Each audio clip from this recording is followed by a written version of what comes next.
কিছুদিনের মধ্যেই হবে নির্বাচনের তারিখ ঘোষণা জানিয়েছেন আইন উপদেষ্টা ডক্টর আসিফ নজরুল।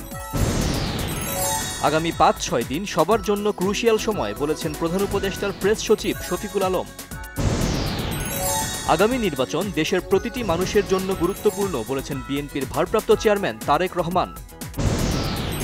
ফেব্রুয়ারির মধ্যভাগে নির্বাচন আশা করছেন বিএনপি মহাসচিব মির্জা ফখরুল ইসলাম আলমগীর। উচ্চ কক্ষে পিআর পদ্ধতি চায় ঐকমত্য কমিশন, বিএনপি নারাজ, কেবল নির্বাচিত প্রতিনিধিদের মাধ্যমেই সংবিধান সংশোধনের দাবি। জুলাই সনদ বাস্তবায়নের দায়িত্ব রাজনৈতিক দলগুলোর বলেছেন জাতীয় ঐকমত্য কমিশনের সহসভাপতি অধ্যাপক আলী রিয়াজ। সরকার জুলাই সনদ ঘোষণা নিয়ে টালবাহানা করেছে, অভিযোগ জুলাই যোদ্ধাদের, শাহবাগে অবস্থান। নীতি সুদহার ১০ ভাগ ধরে নতুন মুদ্রানীতি ঘোষণা, ৩-৪ বছরের মধ্যে ব্যাংক খাত ভিন্ন রূপ নেবে জানিয়েছেন governor doctor Ahsan H Mansur.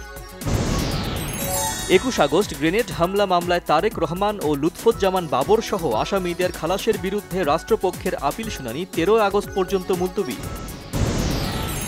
দেশের সকল প্রতিষ্ঠানকে আরও কার্যকর ও অন্তর্ভুক্তিমূলক করতে সংস্কারমুখী নেতৃত্বের প্রতি গুরুত্ব সেনাবাহিনী প্রধান জেনারেল ওয়াকারুজ্জামানের। গোপালগঞ্জে প্রাণঘাতী অস্ত্র ব্যবহার করা হয়নি, কোন পরিস্থিতিতে বল প্রয়োগ করা হয়েছিল তদন্তে বেরিয়ে আসবে বলা হয়েছে সেনা সদরের ব্রিফিংয়ে।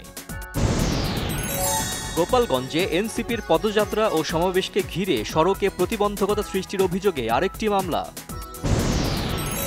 জাতীয় পার্টির চেয়ারম্যান জি.এম. কাদের এবং দলটির যুগ্ম দপ্তর সম্পাদক মাহমুদ আলমের সাংগঠনিক কার্যক্রমে আদালতের অস্থায়ী নিষেধাজ্ঞা। পূর্বাচলে প্লট বরাদ্দে দুর্নীতির অভিযোগে ৬টি মামলায় শেখ হাসিনা ও তার পরিবারের ৭ সদস্য সহ ২৩ জনের বিরুদ্ধে অভিযোগ গঠন।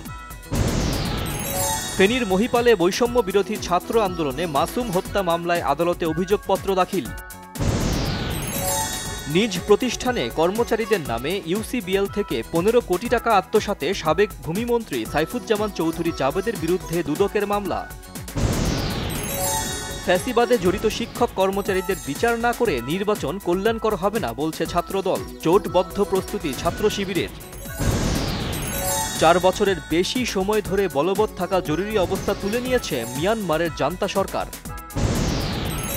মৌসুমের প্রথম গোল রোনালদো, তুলুসের বিপক্ষে প্রাক মৌসুম প্রস্তুতির ম্যাচ জিতল আল নাসর।